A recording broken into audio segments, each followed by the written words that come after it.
pertama, menghargai siapapun. Kemudian yang kedua, menjadi pendengar yang baik. Dan yang ketiga, hadir semuanya. Sepakat? Sepakat. Seorang guru yang baik harus memiliki kemampuan dalam mewujudkan budaya positif di sekolah. Budaya positif tersebut dapat dijalankan dengan menerapkan konsep inti seperti yang pertama itu disiplin positif, kemudian yang kedua motivasi perilaku manusia, keyakinan sekolah atau kelas, kebutuhan dasar manusia, posisi kontrol restitusi, dan yang terakhir adalah segitiga restitusi. Jadi kita sebagai guru harus punya kemampuan untuk mewujudkan budaya positif di sekolah kita.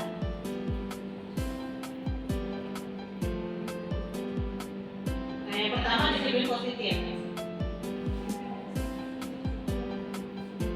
Disiplin positif di sini merupakan suatu cara penerapan disiplin yang mengajarkan anak bertanggung jawab dan menumbuhkan kesadaran diri berdasarkan nilai-nilai kebajikan.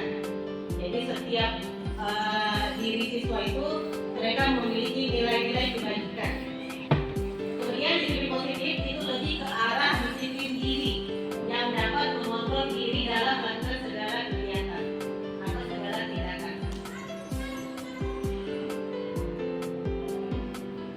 Disiplin diri dapat membuat murid memahami dan menyadari berdasarkan motivasi internal, bukan akibat paksaan, ujian ataupun hukuman.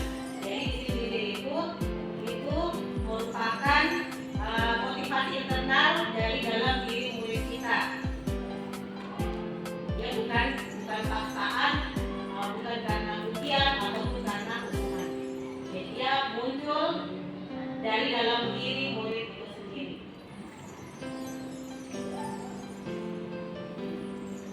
Di dalam kurikulum merdeka ada 6 karakter yang akan kita kuatkan atau kita kembangkan pada diri anak didik kita. Yang pertama, beriman dan bertakwa kepada Tuhan Yang Maha Esa dan akhlak mulia, mandiri, berkebinekaan global, bergotong royong, kreatif dan bernalar kritis. Jadi ini adalah profil belajar Pancasila.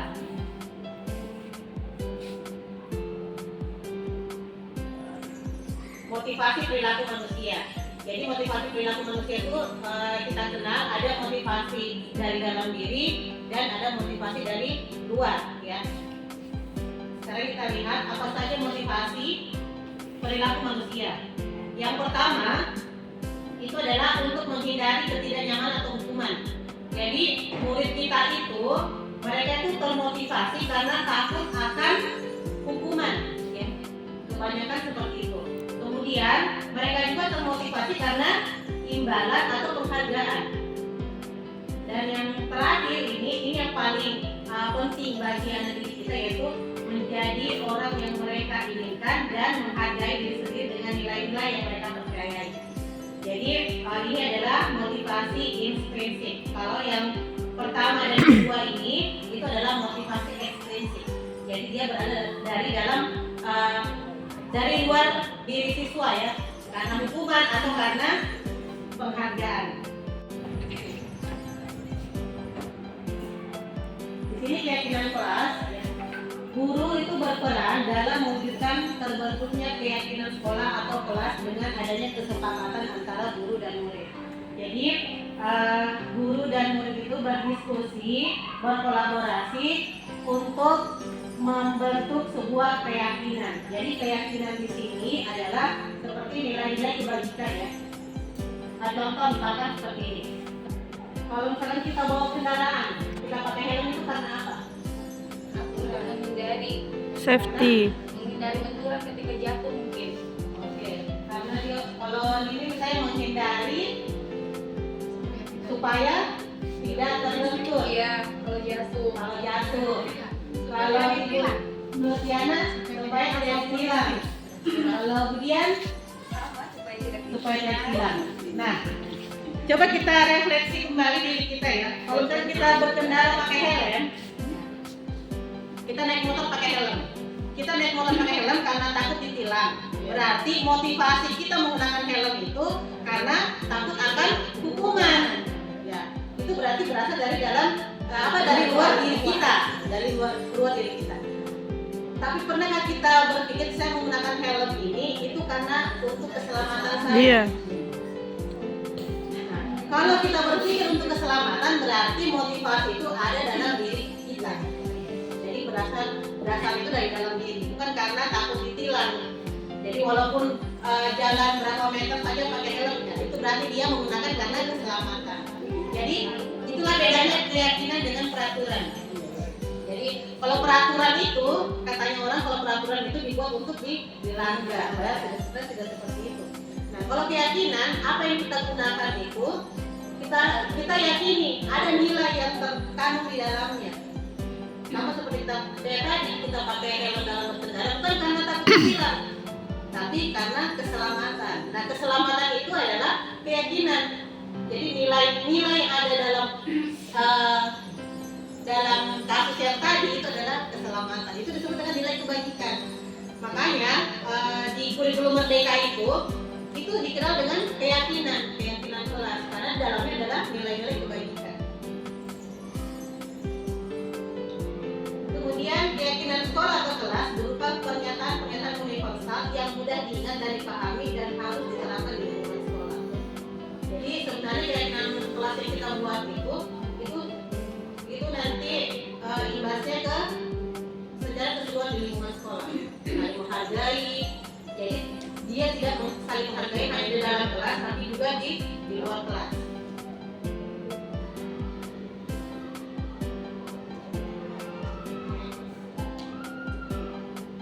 Yang berikutnya terkait kebutuhan dasar manusia.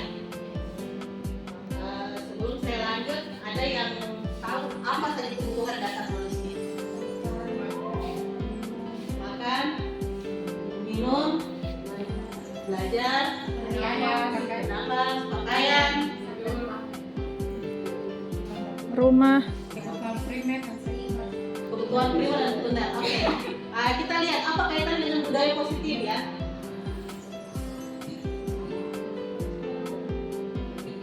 Seorang murid melakukan suatu perbuatan, ya, kalau ada murid kita melakukan suatu perbuatan yang bertentangan dengan nilai-nilai kebajikan atau melanggar peraturan, hal ini sebenarnya dikarenakan mereka gagal memenuhi kebutuhan dasar mereka. Jadi kalau kita melihat murid kita yang melakukan sesuatu tindakan yang di luar aturan, ya, berarti kita sebagai guru tidak boleh menjudge bahwa anak didik kita itu tidak baik. Sebenarnya itu mereka karena kebutuhan dasar tidak terpenuhi. Itu intinya. Jadi budaya positif itu bagaimana kita membuat rasa nyaman bagi anak kita dan kita harus memahami apa kebutuhan mereka. Coba kita lihat apa kebutuhan dasar. Jadi yang pertama itu betul ya, bertahan hidup. Bertahan hidup seperti bernafas, makan, tidur, itu semua bertahan hidup. Jadi kalau ada siswa kita yang tidur di dalam kelas, tidak boleh langsung kita marahi. Jadi kita harus tanya dulu kenapa Kita suruh tidur. Mungkin saja dia itu kurang tidur di rumahnya. Dia mungkin bekerja di luar setelah pulang sekolah sampai malam, sampai di sekolah dia itu mengantuk. Jadi kalau dia tidur dalam kelas itu bukan karena apa, tapi karena kebutuhan dasarnya yang tidak terpenuhi. Kemudian kasih sayang dan rasa diterima. Jadi ini juga ya, ini kebutuhan dasar. Jadi ini ya banyak anak didik kita yang kurang kasih sayang dan rasa diterima. Jadi banyak tingkah laku mereka yang melanggar aturan. Kemudian penguasaan,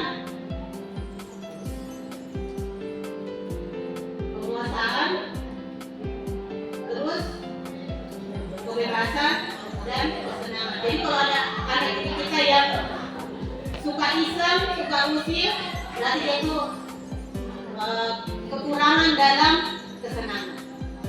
Jadi kebutuhan dasar itu ini yang kurang. Coba kita perhatikan studi kasus. Ibu Zulaika adalah guru wali kelas 10-1 sedang bingung menghadapi ulas salah satu murid di kelasnya, Tommy. Beberapa anak telah mengeluhkan Tommy yang seringkali meminta bekal makan siang mereka dengan paksa. Jika Anda menghadapi situasi seperti Bu Sulaika, apa yang akan Anda lakukan? Menurut Anda, kira-kira apa alasan Doni melakukan hal itu? Ya, terima kasih kesempatannya. Jawaban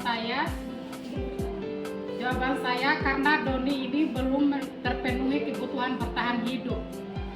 Ya, mungkin di rumahnya dia tidak sempat sarapan, sehingga di sekolah dia memaksa atau mengambil paksa bekal temannya.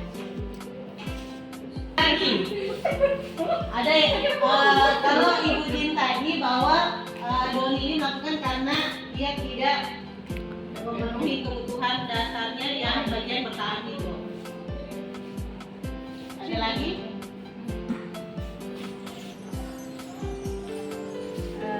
Jawaban saya, apa yang akan saya lakukan itu saya pertama akan bertanya kepada Doni kenapa dia melakukan hal tersebut. Kemungkinan alasannya itu dia tidak memiliki uang sehingga dia meminta bekal temannya.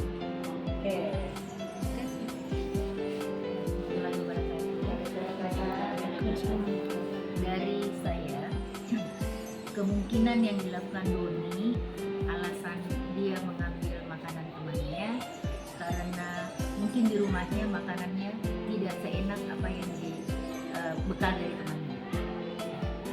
Ya sih. Alasan yang pertama, karena ia lapar dan orang tuanya tidak membawakannya bekal makan siang, maka kebutuhan dasar yang sedang berusaha dipenuhi oleh Tommy adalah kebutuhan untuk bertahan hidup. Ini kemungkinan alasan yang pertama. Kemudian yang kedua, karena dia merasa senang temannya, jadi memperhatikan dia. Nah, karena temannya melakukan tindakan itu pada gurunya dan gurunya memberitahu orang tuanya sehingga orang tuanya jadi memperhatikan dia. Maka kebutuhan dasar yang sedang dipenuhi Tommy adalah kebutuhan akan kasih sayang dan rasa berterima. Jadi kita harus menggali apa alasannya melakukan itu. Bisa jadi kurang kasih sayang. Alasan yang ketiga, karena temannya jadi takut dengan dia dan menuruti keinginannya. Maka sebetulnya Tommy sedang berusaha memberi kebutuhan dasarnya agar berkuasaan. Dia ingin berkuasa. Jadi setiap kita itu, kita ada kebutuhan dasar kita pengen punya kuasa. Alasan yang ketiga, karena dia merasa bosan dengan bekal makanan yang dibawakan ibunya dari rumah. Karena ibunya selalu membawakan bekal yang sama. Oleh karena itu dia ingin mencoba makanan teman-temannya yang beraneka ragam. Maka Tommy sedang berusaha memenuhi kebutuhannya akan kebebasan. Yang kelima, karena dia melakukan karena iseng saja dan dia menikmati ekspresi wajah teman-temannya yang kesal karena diambil makanannya dan menurut dia ekspresi teman-temannya itu lucu. Maka berarti Tommy sedang berusaha memenuhi kebutuhannya akan kesenangan. Jadi dari kelima ini ya sepertinya ada ya di sekitar kita. Ada. Ada yang melakukan karena kesenangan, karena iseng, ada yang pengen supaya diperhatikan, ada yang pengen berpuasa. Jadi itu adalah semua ya kebutuhan dasar dari murid-murid kita yang harus kita pahami. Kira-kira apa yang kurang? Oke, kita lanjut lagi. Ada 5 posisi kontrol. Silakan kita merefleksikan diri kita. Yang pertama, guru sebagai penghukum. Yang kedua, guru sebagai pembuat merasa bersalah. Guru sebagai teman, guru sebagai pemantau, dan guru sebagai manajer. Jadi ini adalah 5 posisi kontrol guru dalam menangani siswa yang kebutuhan dasarnya tidak terpenuhi. Ya. Misalkan guru itu sebagai penghukum, maka dia itu menghati, menunjuk, menyakiti, menyindir, itu posisi guru sebagai penghukum. Kamu ini kenapa terlambat? Nah, itu dia penghukum. Pembuat merasa bersalah. Seharusnya kamu tidak ini, ibu kecewa sama kamu, ibu percaya sama kamu. Nah, ini adalah pembuat merasa bersalah. Jadi murid kita itu ketika sudah disampaikan seperti itu, jadi dia timbul rasa bersalah dalam dirinya. Nah, ini adalah membuat murid-murid kita itu menjadi identitas yang gagal. Oke. Yang berikutnya, posisi sebagai teman. Coba kita lihat. Kalau teman itu kata-katanya misalkan seperti ini. Ayolah, lakukan demi ibu. Masa kamu tidak mau? Ingat tidak, ibu pernah bantu. Biasa seperti itu kan? Ayolah, lakukan ini demi ibu. Itu berarti kita berada pada posisi sebagai teman. Kemudian pemantau itu biasa berkaitan dengan aturan. Apa aturannya? Kenapa terlambat? Aturannya apa?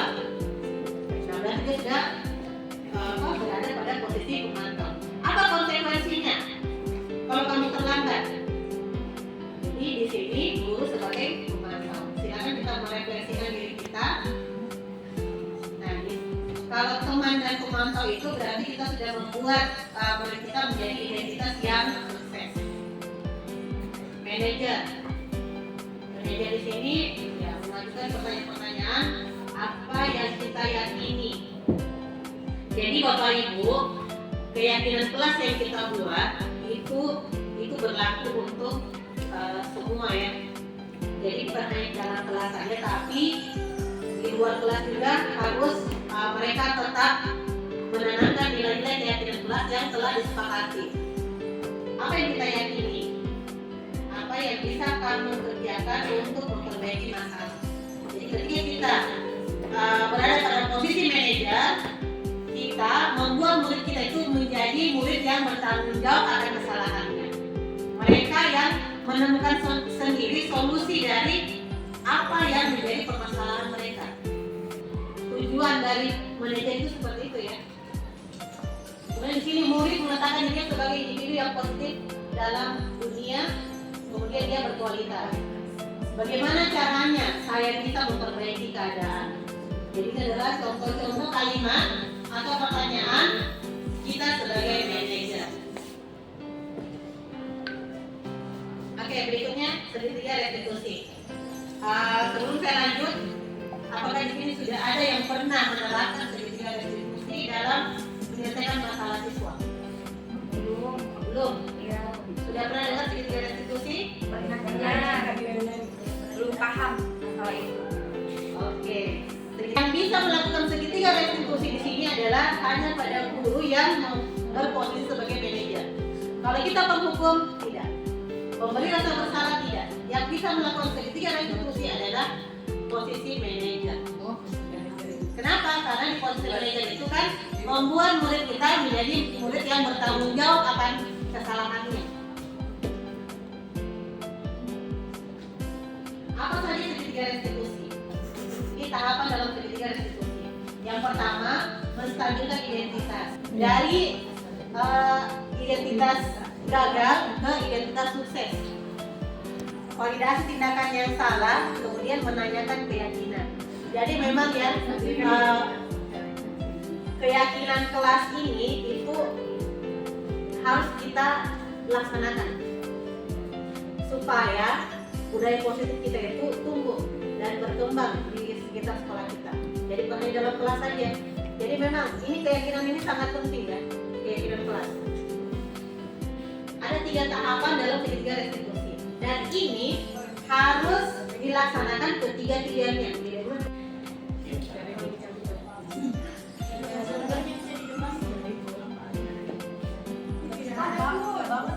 Masa aku dikatain Pak apa? Ya aku marah lah. Aku balik katain Eka di depan kelas. Banget. Jadi ini menstabilkan identitas.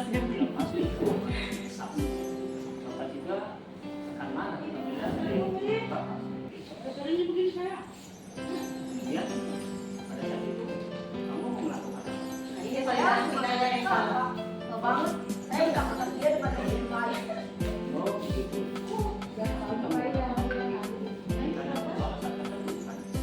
Iyalah, saya diam saja Pak. Saya bela diri lah. Masa saya ditutup?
memperbaiki masalah ini tidak? Iya Pak.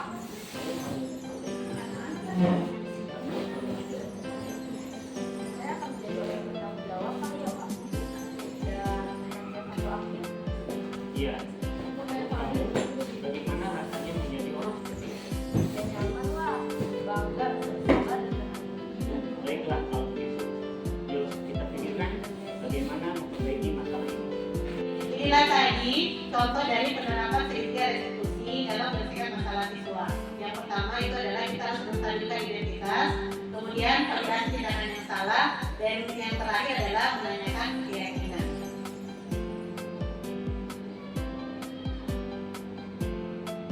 Menstabilkan identitas yang dilakukan berdasarkan prinsip bahwa membuat kesalahan adalah bagian dari proses pembelajaran yang nantinya akan menggeser identitas gagal ke arah identitas sukses. Kemudian berbuat salah itu adalah hal yang manusiawi. Tidak ada manusia yang sempurna. Kita pasti bisa menyelesaikan permasalahan ini. Bapak Ibu tidak tertarik untuk mencari tahu siapa yang benar, siapa yang salah. Bapak Ibu lebih tertarik untuk menyelesaikan masalah. Kalau kamu menyalahkan dirimu sendiri terus-menerus, apakah kamu bersikap baik pada dirimu sendiri? Jadi ini adalah contoh-contoh dari pertanyaan-pertanyaan untuk menstabilkan identitas. Oke, berikutnya validasi tindakan yang salah. Di sini adalah dilakukan itu berdasarkan prinsip bahwa setiap perilaku berupaya memenuhi suatu kebutuhan tertentu, sehingga guru atau orang tua akan bergeser dari pemikiran stimulus respon menjadi proaktif, serta akan lebih mengenali dan mengakui kebutuhan murid atau anak.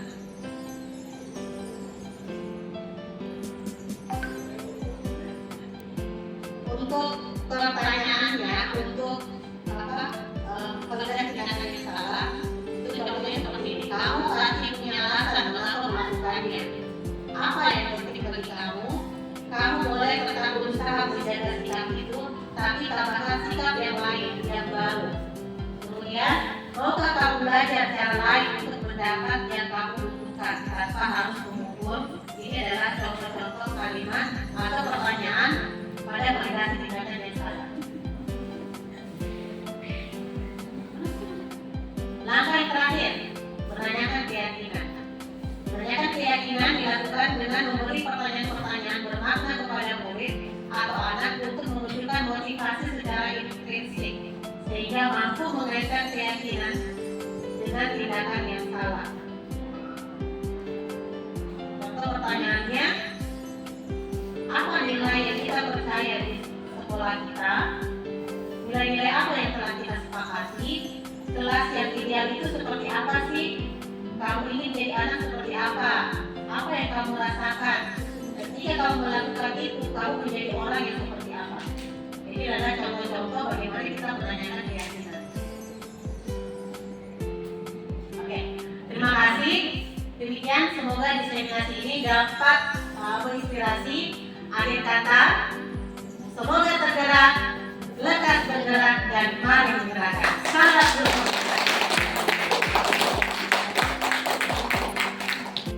Ya, terima kasih atas presentasi yang telah disampaikan oleh Ibu Wali budaya positif di SMA Negeri tadi, pemaparan materi yang sangat baik, dan kita beri tepukan sekali lagi untuk